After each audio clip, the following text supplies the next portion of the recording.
కెనడాలో రంగారెడ్డి జిల్లా మీర్పేటకు చెందిన యువకుడు చనిపోయారు. కెనడాలో ఎంఎస్ చేస్తున్నాడు యువకుడు. తమ్ముడి పుట్టినరోజు సందర్భంగా స్నేహితులతో కలిసి టొరాంటోలోని లేక్ క్లియర్కి వెళ్లారు. అదే సమయంలో స్విమ్మింగ్ కి దిగి ప్రమాదవశాత్తు నీటిలో మునిగి చనిపోయాడు. మీర్పేట యువకుడి మృతితో ఇంటి దగ్గర విషాదం నెలకొంది.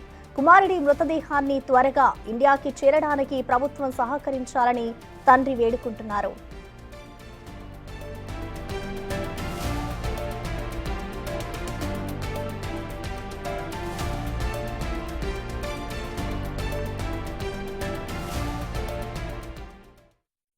ఇద్దరు బాబులు, చిన్న అబ్బాయి 2019లో వెళ్ళాడు కెనడాకు, పెద్ద అబ్బాయి 2022లో వెళ్ళాడు.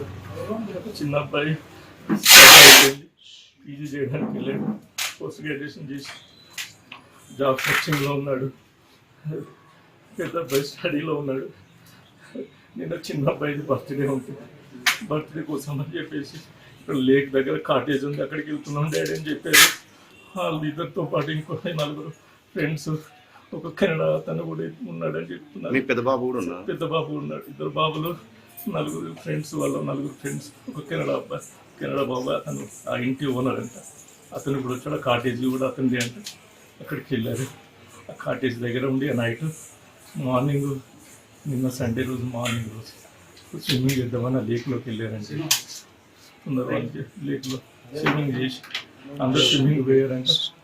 స్విమ్మింగ్ చేసి అందరూ రిటర్న్ వచ్చారు. పెద్ద అబ్బాయి కూడా రిటర్న్ వచ్చాడు, చిన్న అబ్బాయి రాలేదు. వీడు బయటకు వచ్చిన తర్వాత చూస్తే తమ్ముడు రాలేదని చెప్పేసి వాడు ముందుకు పోయినా అందరు మళ్ళీ పోయి ఒకసారి చూశారంట. చూసేసరికి వాడు అప్పటికి లేడు అని చెప్పేసి అప్పుడు కంప్లైంట్ చేస్తే పోలీసు వాళ్ళు వచ్చి వాళ్ళని లోపల పోవద్దని చెప్పేసి రెస్క్యూ టీం పిలిపిస్తాం, మీరు ఎంటర్ గారు అని చెప్పి దూరం ఇచ్చారు. ఆ రెస్క్యూ టీం రావడానికి మార్నింగ్ 9 o'clock అవుతాయి, ఈవినింగ్ 8 o'clock ఇప్పుడు రెస్క్యూ టీమ్స్ వచ్చాయి. సర్చ్ చేసి మొత్తం మీద తీశారు, బాడీ తీసి. బాడేమో వాళ్ళు అక్కడ ఉంది. బాడీ రావడానికి ఎంత టైం అవుతుందో ఇట్లా ప్రాసెస్ మధ్య. ఇప్పుడు అక్కడ ఉన్న గవర్నమెంట్ ఎప్పుడు పంపిస్తారో ఏం తెలియదు. ఇక్కడ మన గవర్నమెంట్ వాళ్ళు ఎవరన్నా, స్టేట్ గవర్నమెంట్ నుంచి, సెంట్రల్ గవర్నమెంట్ నుంచి పెద్దలు ఎవరైనా చదువు తీసుకొని నా కొడుకులు తొందరగా తీసుకొచ్చాడని ప్రయత్నం చేస్తే